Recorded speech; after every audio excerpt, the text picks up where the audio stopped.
Nessa semana, a influenciadora Hannah Kalil comunicou que deixou de ser vegana por questões de deficiências nutricionais e intolerância às leguminosas. Eu sou nutricionista, sou vegana e vou fazer alguns comentários importantes sobre esse anúncio aqui da Hannah. O primeiro ponto importante sobre esse anúncio é que não existe ex-vegano. É muito comum esse tipo de associação errada ser espalhada por aí na internet. Quando a gente está falando de veganismo, a gente não está falando de uma dieta. O veganismo, ele é uma luta pela causa animal, em prol da libertação e da não exploração dos animais. Quando a gente está falando de não comer carne, lácteos e ovos, a gente está falando de uma dieta vegetariana, que nesse caso é uma dieta vegetariana estrita.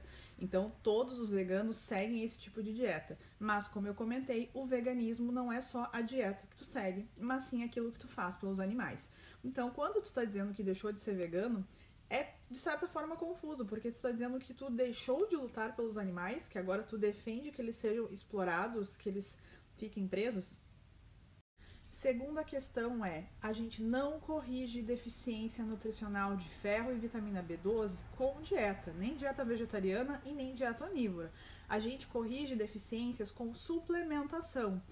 E quando a gente fala que deixou de ser vegetariano porque teve uma deficiência de ferro ou de vitamina B12, a gente está reforçando um erro de que só dietas vegetarianas são um fator de risco para deficiência de ferro e B12, quando na verdade a gente tem várias doenças e também condições de vida e condições clínicas de saúde que cooperam para uma deficiência nutricional, como é o caso de envelhecimento, gestação, infância, cirurgia bariátrica, doença celíaca, doença de Crohn, uso de medicamentos para tratamento de gastrite, esofagite e entre outros muitos fatores que podem sim influenciar um indivíduo a ter uma deficiência nutricional, como é o caso do ferro e da B12, e não só a dieta vegetariana estrita. Por último, e não menos importante, a questão da intolerância às leguminosas. Isso que a Hannah está relatando no anúncio dela provavelmente tem a ver com uma questão de saúde intestinal alterada.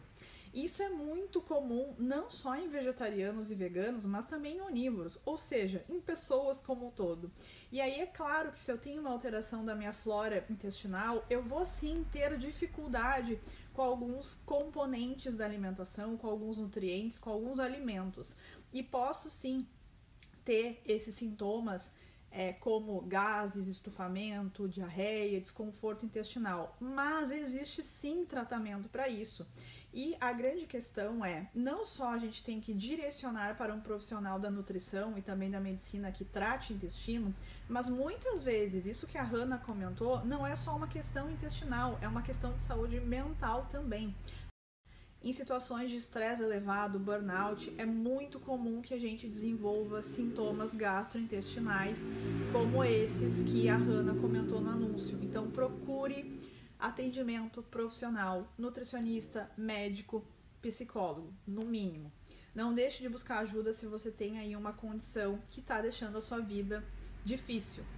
E para fechar esse vídeo, eu quero só reforçar que a gente não precisa deixar de ser vegetariano ou vegano por causa de uma deficiência nutricional e nem por causa de alguma alteração intestinal. Tudo isso tem tratamento, mas você precisa buscar as pessoas, os profissionais adequados para isso. Se gostou desse vídeo, chegou até aqui, não esquece de espalhar a informação por aí para que a gente pare de espalhar informações erradas sobre o veganismo e comece a espalhar informações adequadas sobre esse movimento que é tão importante para os animais.